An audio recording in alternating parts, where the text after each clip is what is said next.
How to fix Snapchat when it keeps kicking you out on Android phone. Hello guys, in today's video I'm gonna show you how to fix this problem easy and quick on any Android phone. First, just open settings and then scroll down until you find here apps, and now click apps again, and here just type Snapchat, or you can scroll down until you find it.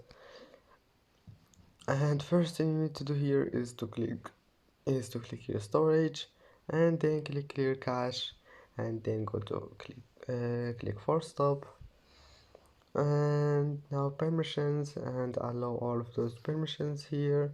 Storage, don't forget this one here, and now go to data usage and check mobile data, maybe you will find it like that, and then allow it. And if that doesn't fix your problem, just go to Play Store and update your Snapchat, and that's it. Don't forget like, and see you in the next video.